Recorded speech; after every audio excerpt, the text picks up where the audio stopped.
Very good. Can you all hear me okay? Or should instead we just respect silence and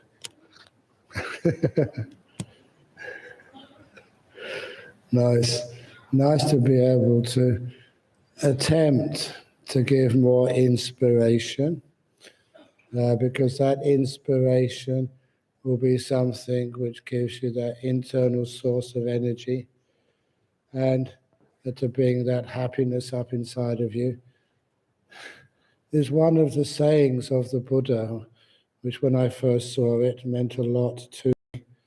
And the saying is, in Pali, first of all, Sukhino Chittang Samadhyati. It means the happy mind is easy to find stillness.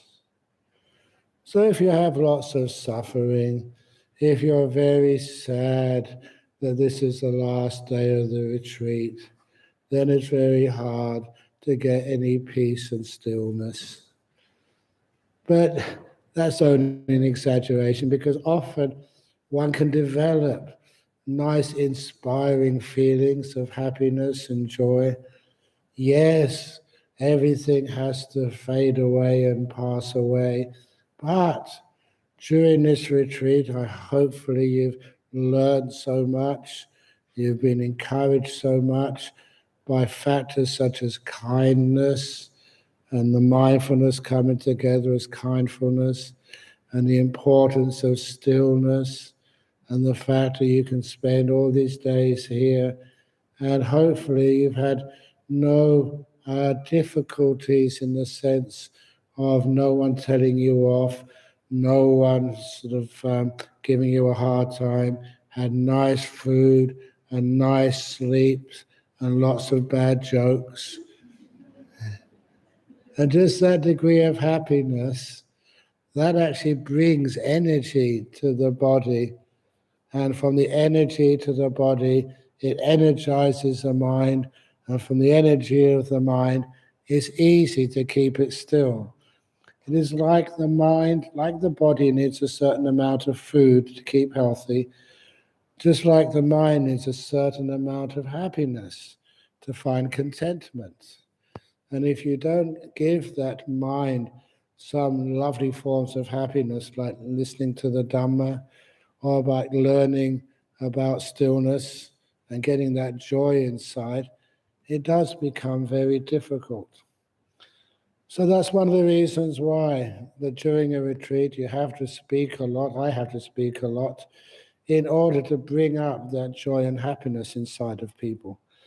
And I do talk a lot about those jhanas, because those jhanas are things which happen. And they happen to everybody sooner or later. So that's why it's good to be well prepared. And some of the things about those jhanas are just really amazing. One thing which I haven't mentioned yet, unless you've listened to this statement in some of the other talks which I've given, I know that many times people like to go on pilgrimage. How many of you have gone to the 4 holy sites where the Buddha lived? Have you? What are the 4 holy sites which I mean? I'm a very tricky monk. Because in one of the Chulahatipadopama Sutta, I think it was, there the Buddha described where the Buddha lived.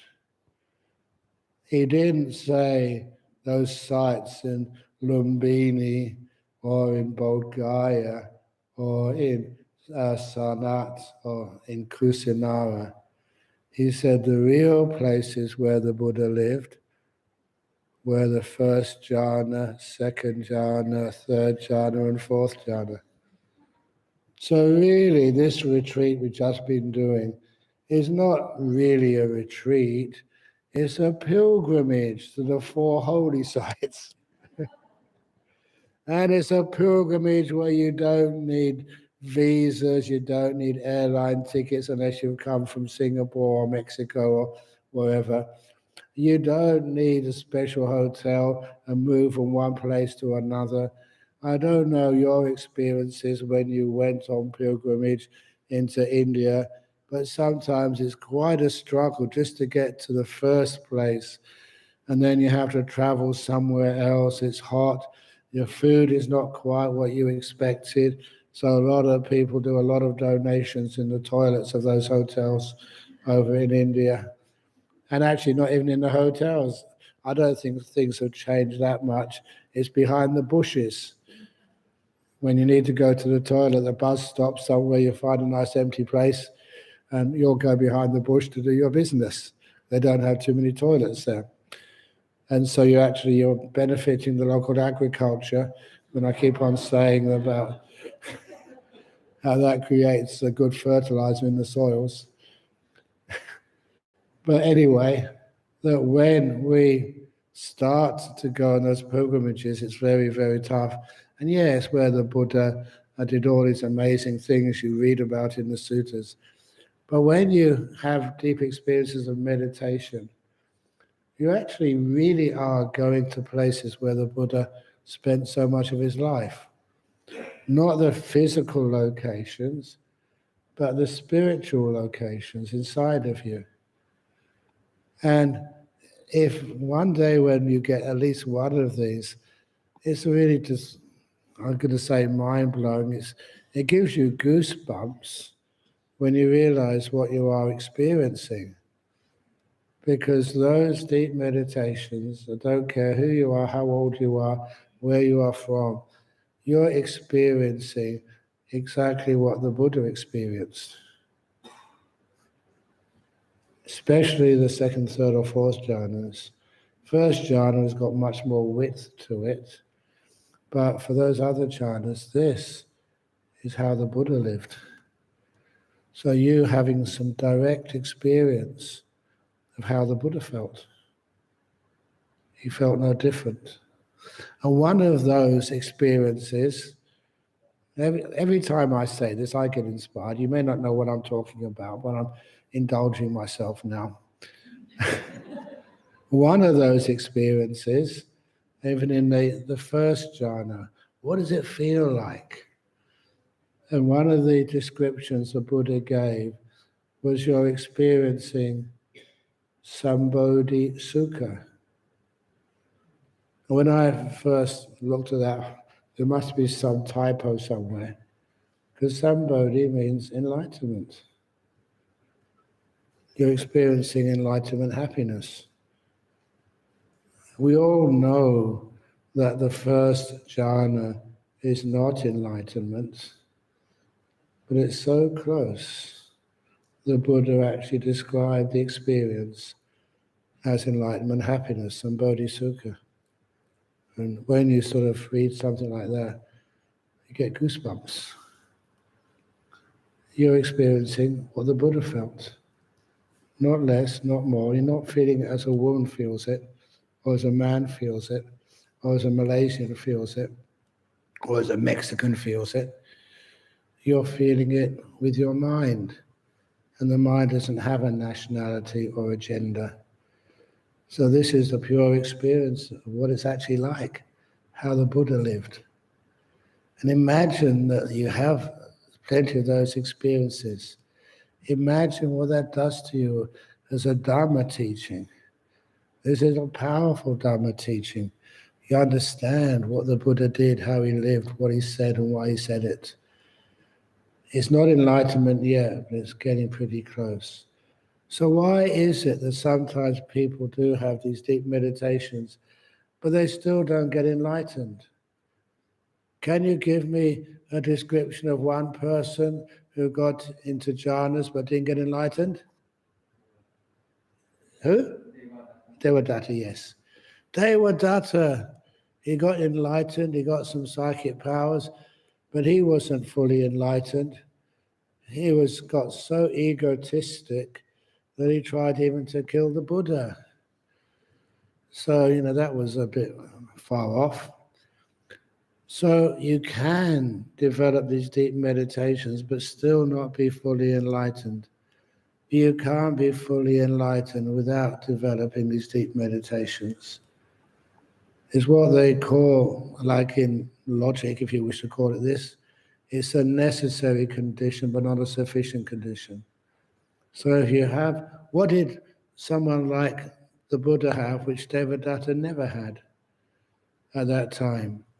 He had the deep meditations, but didn't have the deep insights into things like non-self. That idea of a non-self, anyone who knows non-self, the last thing you want to be is a teacher. It's so much hard work. It's so much trying to figure out what to teach you to make you inspired.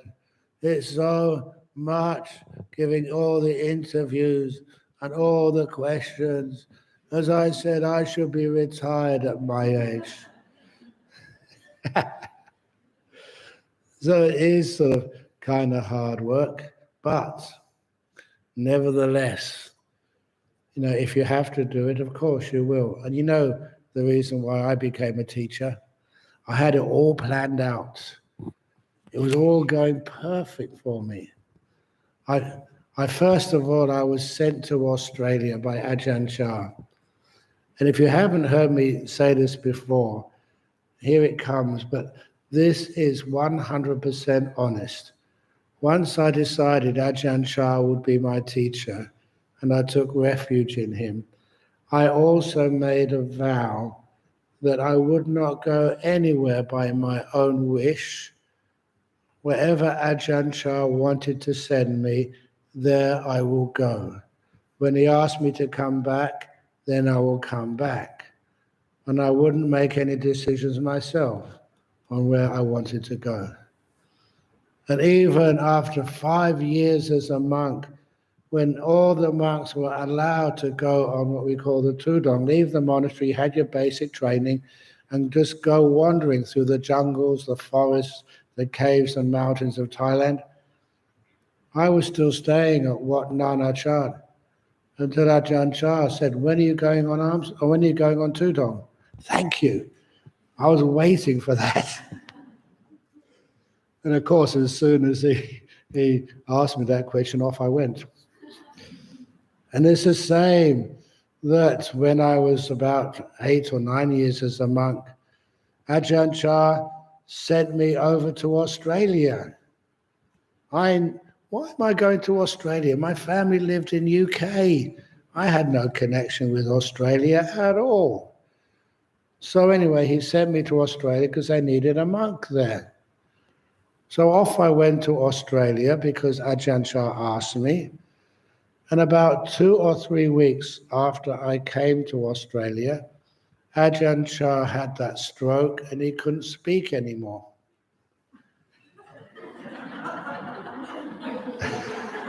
You got it. That's why I got stuck in Australia. He couldn't ask me to come back. But nevertheless, that's fine. You don't really mind too much where you end up, as long as there's an opportunity to practice. And so it was a nice place to practice over in those forests in Australia. There's some nice peaceful forests there. And wonderful things about the forests in Australia, they're not as dense as the jungles over in Malaysia or Thailand or Burma. There's more air goes through them. Not just more air, but they don't have the evening, sometimes deafening cry of the cicadas. The forests in Australia are very quiet at night. And you go to a forest, say even here in Malaysia, it's way more noisy. That's one of the reasons I like the forests over in Australia. They were quiet. And as for the wild animals over in Australia, the only wild animals there are the kangaroos. Bop, bop, bop. I'm saying this because at breakfast this morning, the monks, we were talking about tigers and leopards and all these animals like elephants. Apparently they've got a photograph somewhere, a little video of a monk who got whacked by an elephant and killed in Sri Lanka.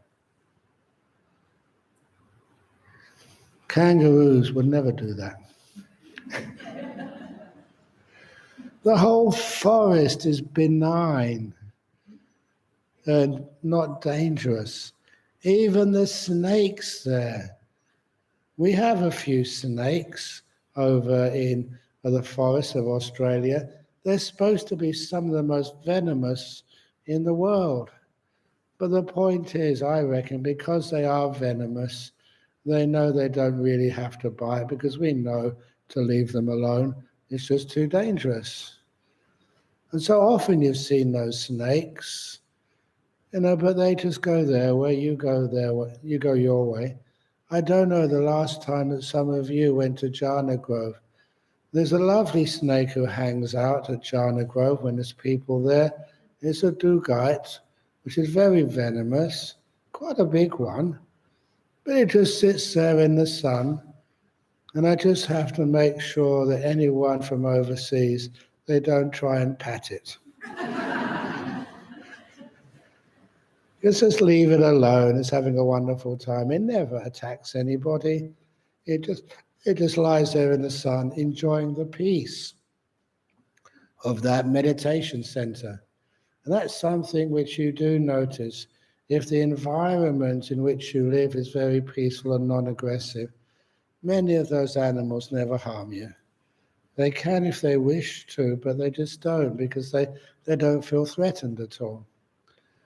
So it's a very calm and quiet environment. So I was having a wonderful time. I was the second monk, and that's one of the best positions to be in.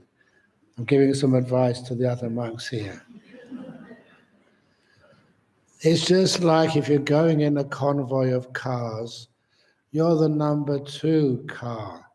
The one in the front gets all the bugs on the windscreen. The one goes behind, they call it tailgating. So you don't need to put as much effort in, you don't get as much criticism, you don't get as much praise. It's a much easier life. So I was number 2. I thought, oh, this is really wonderful. And as a number 2 monk, I was having a good time, and so unfortunately the head monk disrobed. What did you do that for? Unfair. So because of that, I had to take over as the first monk. And I did that out of kindness and compassion, because all the people who had looked after me, served me, fed me for so many years, there's something, even as a monk, you feel that sense of gratitude to all the people who've looked after you and helped you. And to this day, that gratitude is a very strong quality inside of me, which is one of the reasons when I came here for this time, it's 3 or 4 years since I've come to Malaysia. And as soon as I see you all, I just get all that gratitude, all those wonderful experiences which we had in the past, and all the kindness which you've given to me, and just how you've helped and served and looked after me when I'm here, trying your very best to get the best food for me. I know that's difficult, but nevertheless, I say thank you for that. And honestly, if you want to keep getting good monks to come here on your retreats, that's the way to do it.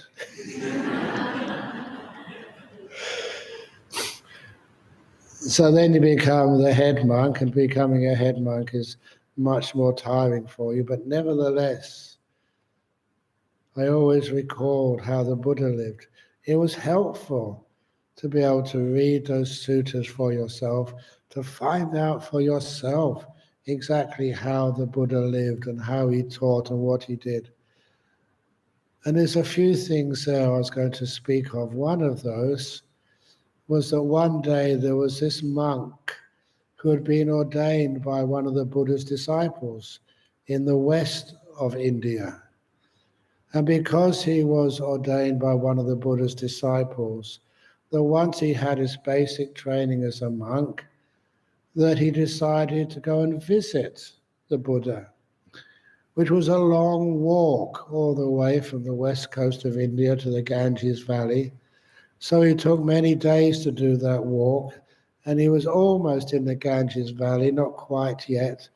And on his walk, he needed a place to stay overnight. So he saw this potter and asked to stay in his workshop overnight.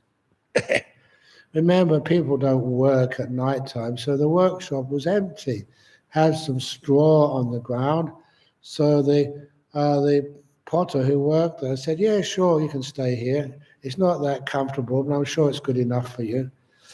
So this monk from the West set himself in order, but before he could really settle in too much, another monk turned up. And the second monk also asked the potter, "Can I stay in this workshop overnight?" And the potter said, "Yeah, as long as it's okay with the first monk who came here, no trouble at all." So the two monks were in this workshop. And instead of going to sleep, this monk from the West started meditating. And that was quite impressive because he'd been walking such a long time. And the monk who came second was also impressed with him. He's meditating very well. So the second monk also started meditating.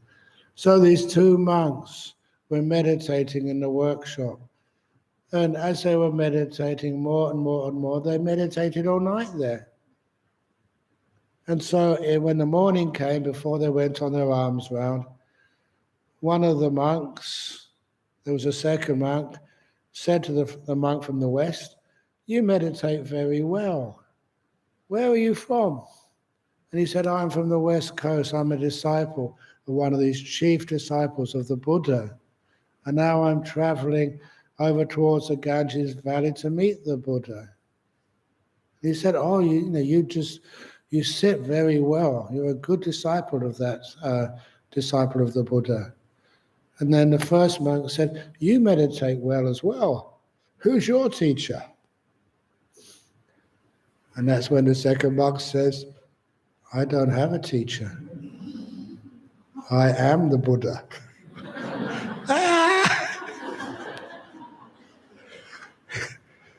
And that first monk arrived, bowed down, and bowed and bowed and bowed. Say, "I'm sorry, I asked forgiveness. I didn't realize that's my teacher's teacher. And you came here and I never recognized you, never paid respect to you. I'm so sorry." And the Buddha said, "No, don't need to be sorry. You've meditated very well. That's wonderful."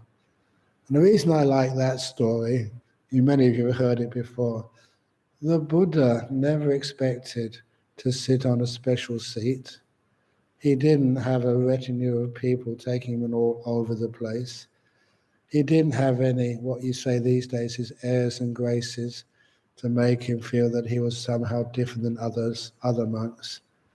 He was just an ordinary monk, as other people saw him, but with incredible wisdom and powers inside, but never would show them. Those are the sorts of stories which inspire me. So anyway, first monk, second monk, whatever you have to do in life, whatever your karma gives you, you don't ever seek it out, but this is what you do.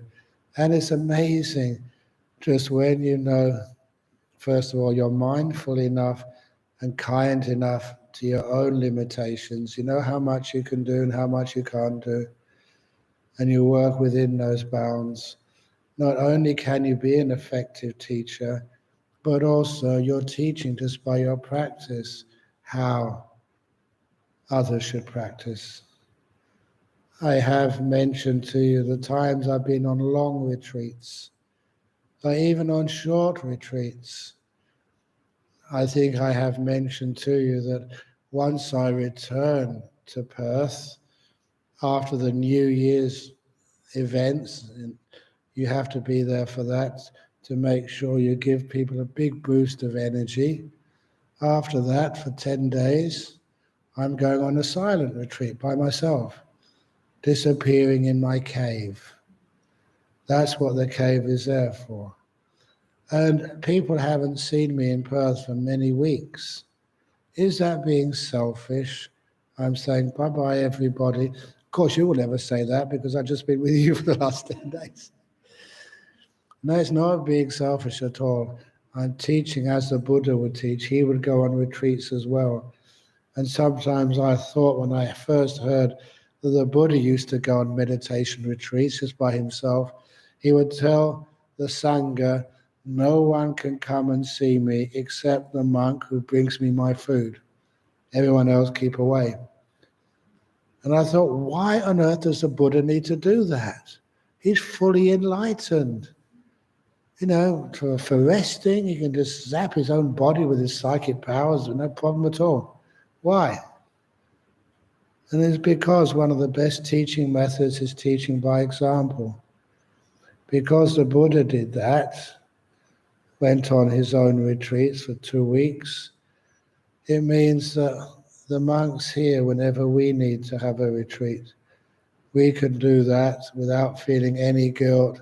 We're not letting other people down. We're following our tradition of looking after our own body and mind. And it's also true that often when I go on a personal retreat in my cave, a lot of the monks and the lay people can't wait for the talk which comes after the retreat. You can't resist it. That talk is always much more oomph, much more power. It's not that you decide to give a talk lots of energy, it's just the energy is there.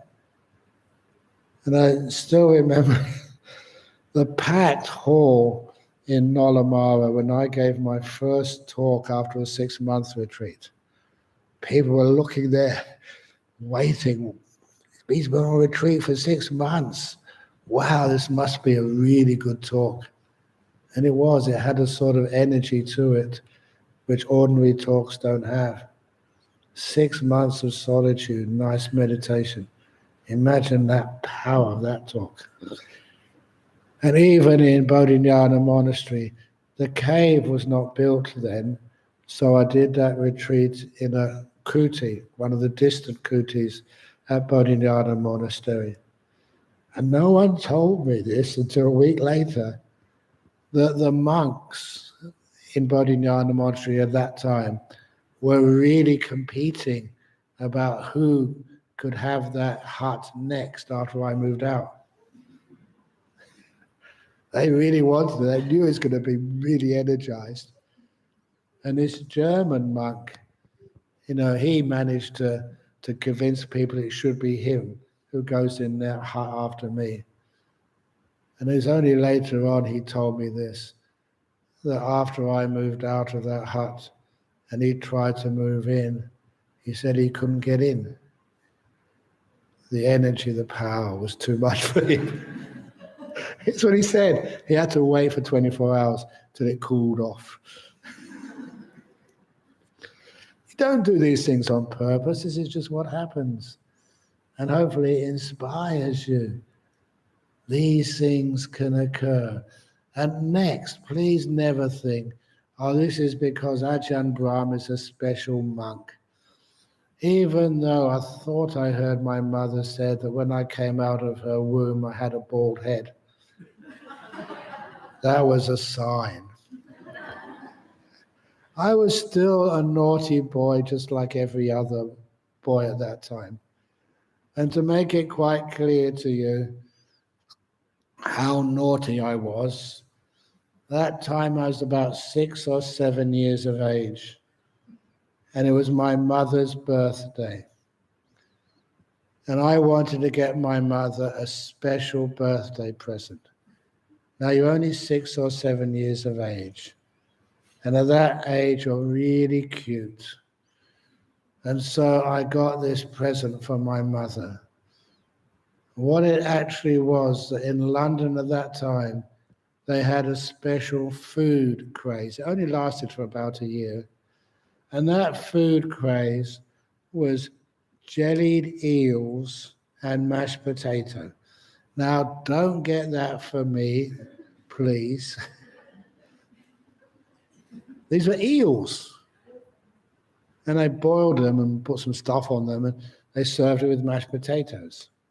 So I went to a shop which had opened close by to where we lived, and I asked for an eel, a live one. And I had all the equipment ready. I had a nice box, and I put the eel in the box, had wrapping paper, birthday wrapping paper with flowers and nice hearts on it. And I wrapped it as carefully as a 6-year-old can. Had a nice greeting card, which I attached to it. Happy birthday, Mummy, from your son. My name was Peter. Cross, cross, cross. And I kiss, kiss, kiss. And I presented it to my mummy. Surprise present. It was a surprise. This is where I knew I did have restraint, even as a 6 or 7-year-old. I was surprised I could pull this off. I offered this to my mummy, happy birthday, Mummy, and she didn't suspect a thing. And as she was opening it, you could see the tears in her eyes. Now, just how sweet. A special present that's thought of by her son. And all packed by her son and written in kids' language, happy birthday, Mummy. And when she opened it, took off the wrapping paper and opened the lid of the box. Honestly, I could not have trained that eel better.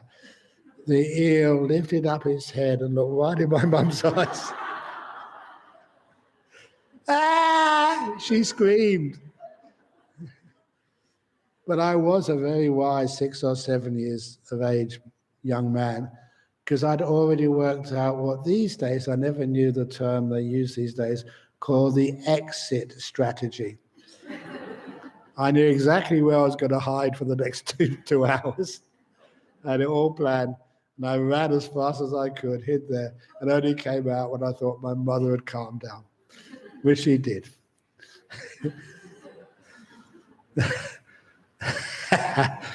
And I love telling that story simply because it just reinforces the idea that the reality, just an ordinary young man, but very fortunate to be able to develop these deep meditations and also just to come across the Dhamma, to come across Buddhism. And these days, I look at my life and how on earth did I find Buddhism? As a poor young man in UK, everyone else was into drugs or rock and roll. But, me, I got into Buddhism instead. A much better choice. But that also tells us just about the happiness which it gave me over those years. I think I already did tell in one of those talks that when I decided to become a monk, this was in UK, how do you become a monk? What do you do? It's easy if you're in Thailand and you can meet these spiritual beings which aren't supposed to be there outside the walls of Wat Bhawan. But there's no spiritual beings in that part of London where I lived. So anyway, I went to the Thai temple, and in the Thai temple at that time was in Richmond, I hung out there for weeks after weeks. I wanted to ask them, I want to be a monk. Where do I go? What do I do? And then no one gave me an answer. And many lay people came, and there was a couple of them. I thought, you visited Thailand, you should know where there's good monasteries. But no one told me of a good monastery. Even this one man who came, and he had just ordained in Thailand and disrobed. And I asked him, well, you should know, where are the good monasteries? He said, oh, no, you don't need to know, just go and find one. And later on, when I met him in Wat Pong after I had become a monk, I recognized him and I said, I saw you in the Thai temple in London. And I remember asking you, where should I go to become a monk? And now I know you were a monk with Ajahn Chah and you never told me. Why not? And what he said was, when you asked me, I saw you many times at the Thai temple, you were too happy. You were always smiling and joyful. I didn't think you were serious about being a monk.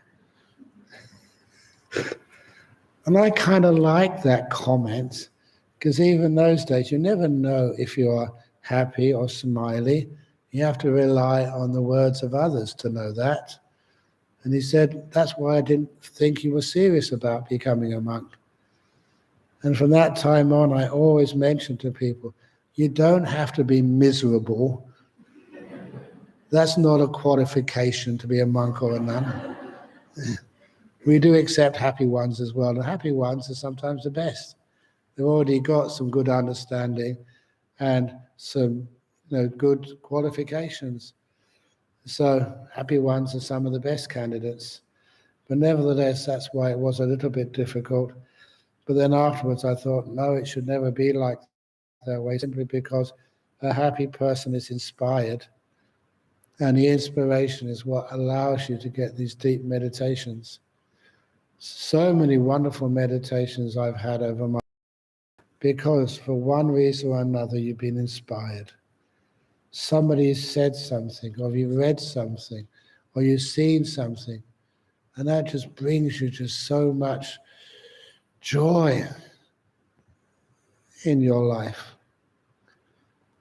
I know that sometimes when I mention about crying, there's some acts of generosity which I have seen, which I will never ever forget, because I know all the people behind it, the circumstances behind it, and that gives me the goosebump feeling. There's one of those cases, there was a woman who was Laotian by birth, and she, I think, swam or waded across the Mekong River after the Vietnam War, and was a refugee in Thailand for a while with her whole family. And when she was resettled, for some weird typographical error, she was settled in Western Australia, where the rest of her family all went to the US, to Oregon. And I think you would understand what it's like when you're separated from your whole family. I think father, mother, aunties, sisters were all in the US, and she was alone over in Australia. But nevertheless, there was a good monastery there, so we looked after her. But I remember just one afternoon, I was in our city temple, and she was telling me about it was in those days, they got a telegram. This was before you could do any WhatsApp or messaging. And the telegram was, your mother is really sick. She's dying. Please come immediately to America. And she showed me that telegram, and she was weeping. She didn't have anywhere near enough money even to get probably a bus to the airport, let alone get from the airport to the United States. But this was her mother, and probably the last time she had to see her, and she wouldn't be able to do it. And she was crying her eyes out. And I saw behind her there was a woman who was doing the flowers in the temple. She was doing the flowers there because she had some spare time. She was a nurse, but she'd injured her back and could not work. And she was trying to get compensation for that, but hadn't managed to get any compensation yet. And I saw her listening to this Laotian lady, just crying about her situation. She needed to see her mum, and there's no way she could do that. And this nurse, unemployed, just got out in those days her checkbook, signed a check, and gave the blank check to this Laotian lady. Go and see your mum. And of course, then they both cried. It was a beautiful act of kindness She said, the amount of money is not important. Just go and see your mother for the last time. And so she did. Those are the kind of acts of kindness which really inspire me. And when I think of that, remember something like that, it's really easy to meditate after that. You see the beauty in the world and the inspirational people you see in this world. People, even though she needed that money for herself, more than being able to give it to someone who needed to see her mum, but nevertheless, she knew what it was like.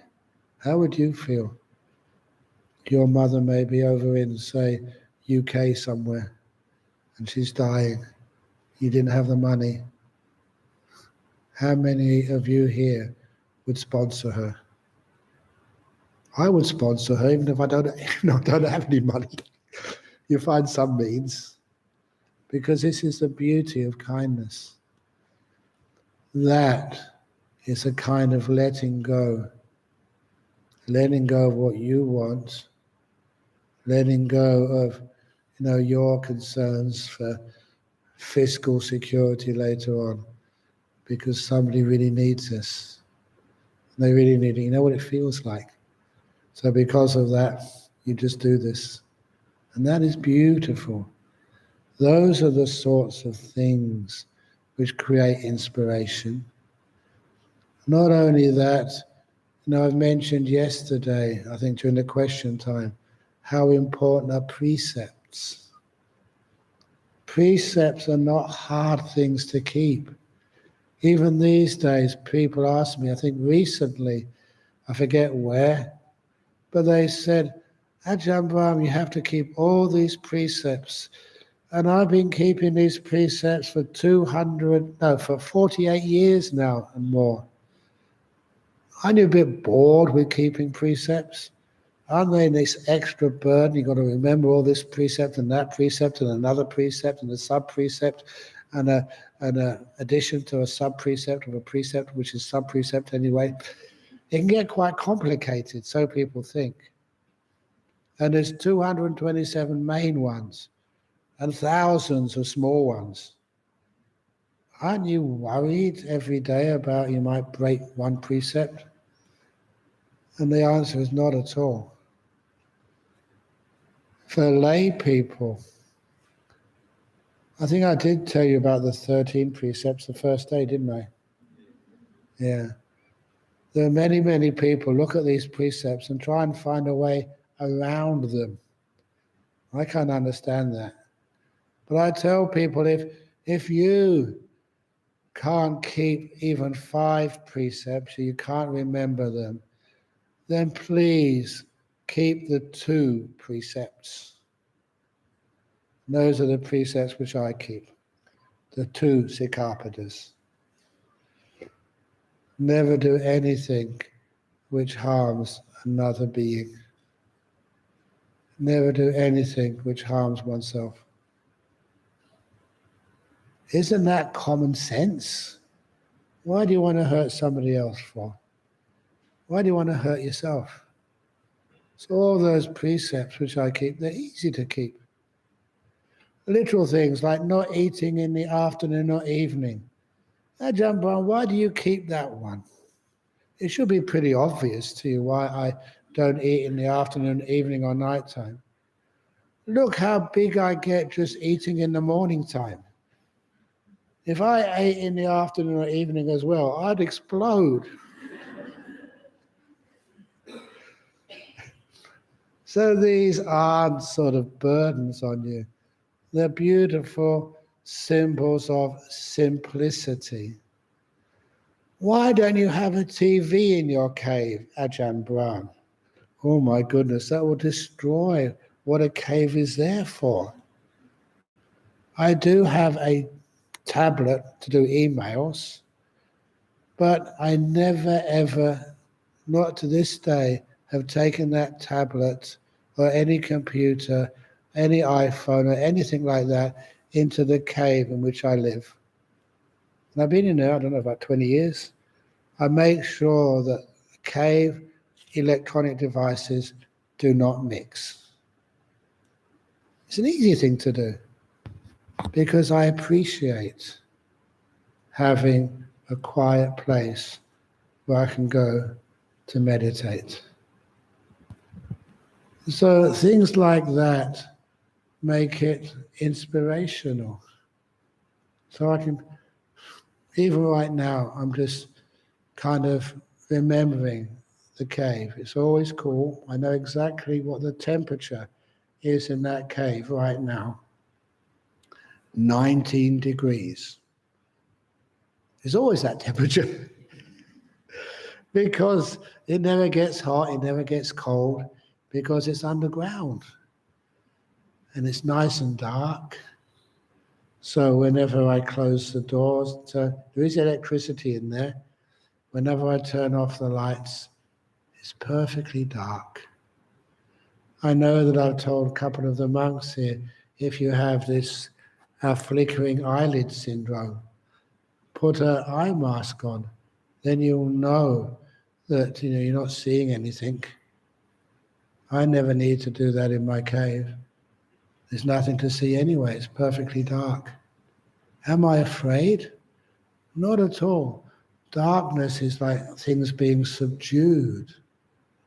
There's one sense which I don't need to worry about, sight. And I know it's so safe in there. There's two big doors and no one can get in. So it's safe, it's cool, it's dark, and it's so peaceful in there. That's one of the reasons why it's a wonderful place to stay. And if any of you have got a garden in your house or something, not just one of the small houses or little apartments, if you've got a little bit of land in the back of your house, how about building a cave in it? Quiet, peaceful. I was really pleased some years ago when people in Singapore, as one of the disciples there, they moved into a new house and they showed me that all new houses had to have an air raid shelter at the bottom. And I thought, how lucky you are.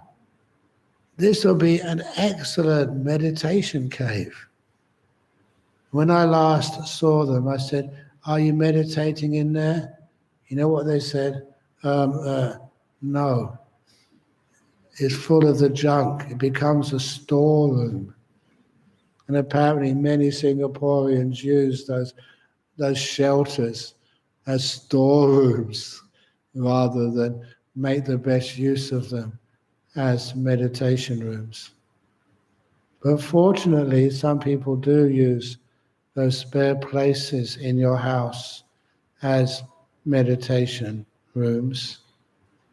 And this couple, I think I did the marriage blessing for them years ago in Perth. They had 2 children, boy and a girl, and the only place they could find for their meditation room was under the stairs. There was a cupboard under the stairs. That usually is a very spiritual place, under the stairs, because I did hear that Harry Potter used to live under the stairs, and he was a very spiritual young man. So they cleared out the cupboard under the stairs, put a cushions in a little Buddha statue, and that became their meditation room. But the thing they told me, which was pleasing but also surprising, is that one day their 2 children, I think the boy was maybe about 6, the girl was 4 or something, they had a fight outside. You know what, children growing up, there's always competition and jealousy sometimes. And that was the first time that the girl's brother, who was older, hit her.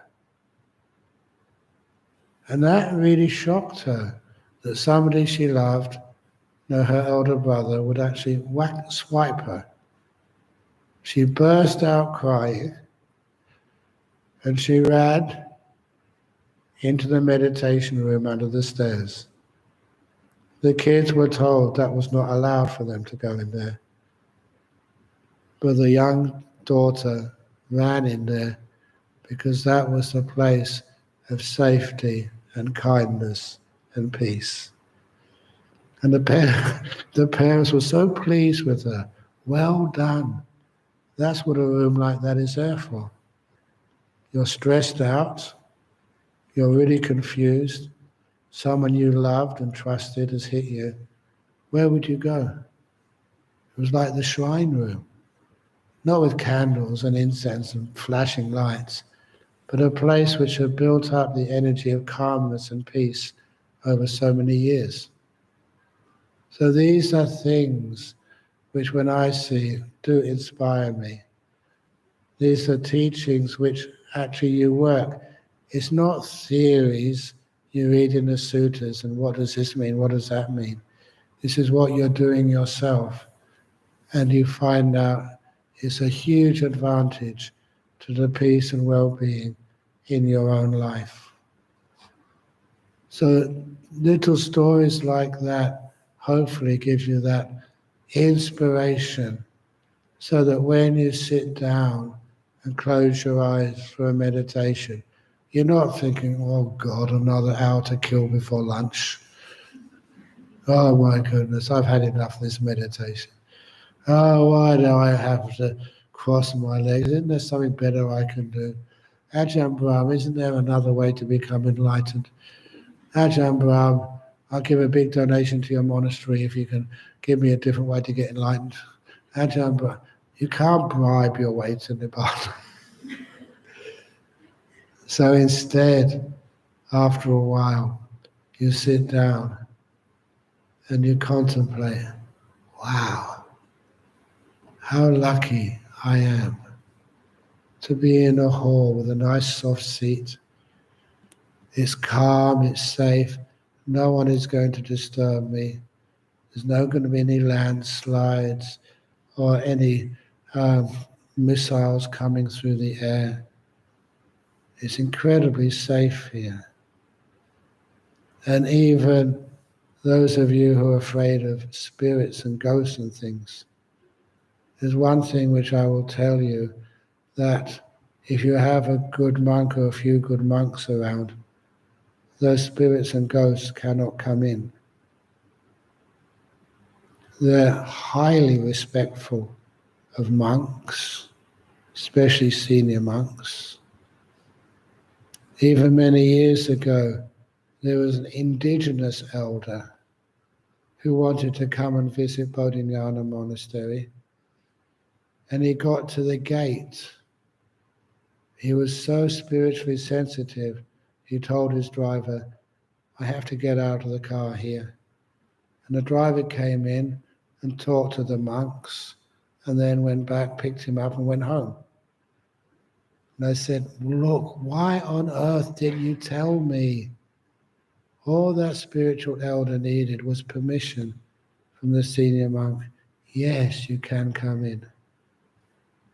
There are some beings who are very, very sensitive, and they realize you cannot go in to a powerful spiritual place without permission. And that's especially with spirits. So here you are 1000% safe. And all these years which I've been teaching, and I mention this to make you feel comfortable. How many retreats have I given? I don't know. You know, one of the first retreats or the first times I taught meditation? Well, the first time I taught meditation was in 1973 to 650 school children. I was a teacher for 1 year in this high school in Devon. And being a school teacher, you had to take the morning assembly for 1 week. Every teacher had to do that.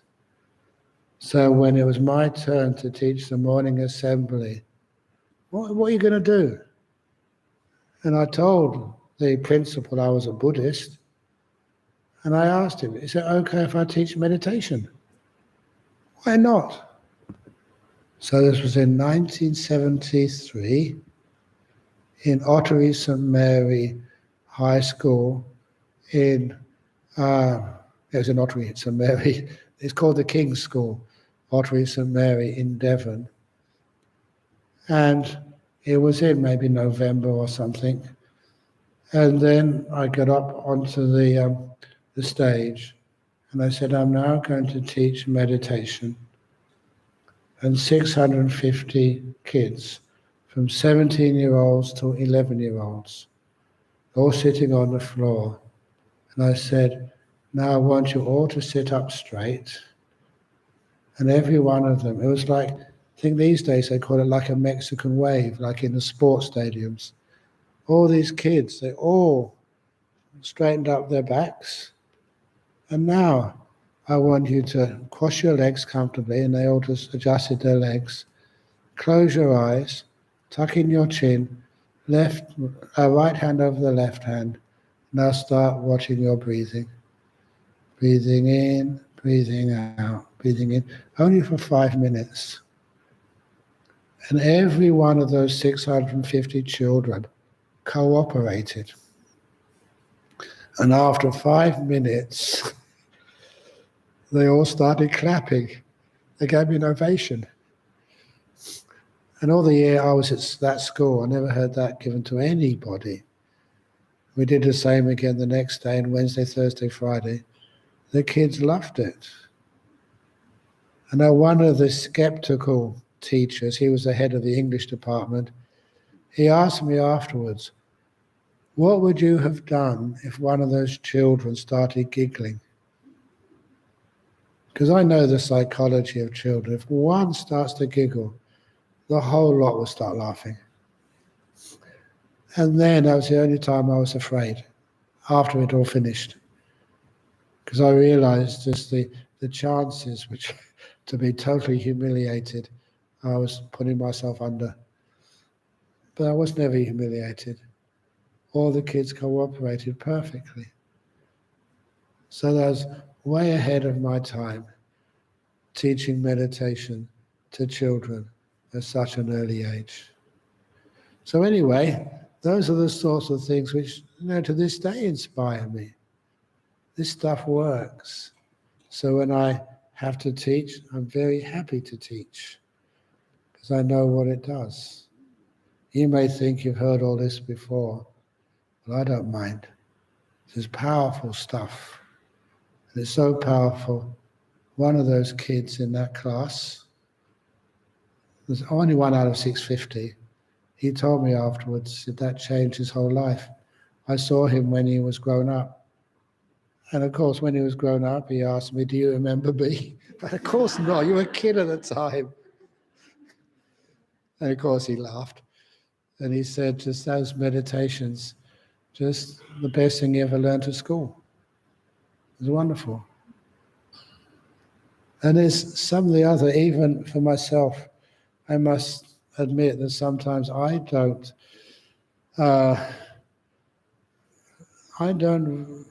being honest here, sometimes I forget to value the power of this Dharma, these teachings. And the story which is in my mind now was a couple of years ago that I was awarded Order of Australia. And I know when you were given this Order of Australia medal, you had to go to the governor of Western Australia to receive it.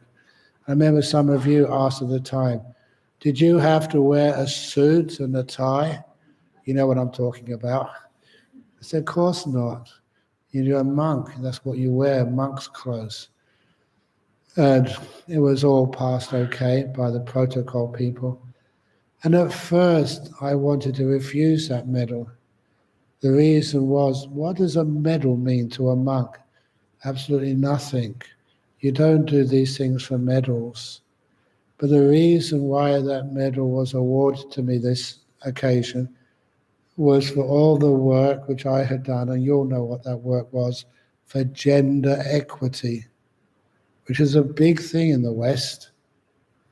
And there was a lot of sacrifices and hard work done for that, to create these monasteries for bhikkhunis in the world. And to this day, that inspires me. You know, 2 years ago, I went to I visited Dhammasara Monastery for one of their ordination ceremonies. And that ordination ceremony, 4 nuns were ordained that day, all Australian, and the preceptor, Ayahasapanya, Australian, although she got a very strong Malaysian connection. And it was like we were doing it ourselves for the first time. Previous years we had to invite a senior nun from overseas, because the preceptor for the nuns has to be at least 12 years as a fully ordained bhikkhuni. And now Ayahasapanya had achieved that milestone. And so we had the first full ordination of Australian bhikkhunis by an Australian preceptor in an Australian monastery. And to me, I never realized at the time, the Bhikkhuni Sangha has now arrived in Perth. And that gave me so much happiness, so much joy. It's inspirational. And that inspiration is just meditate afterwards. Always have a great meditation afterwards. Simply because that's what fires up the mind. And when those things sort of, I'll back to the gender equity, if you ever go to one of these big ceremonies, people are always talking to you afterwards. And who are you? What do you got a medal for? Blah, blah, blah. But then a couple of women came up to me afterwards, and I think they were working in the government house there. And they said to me, "Thank you for coming.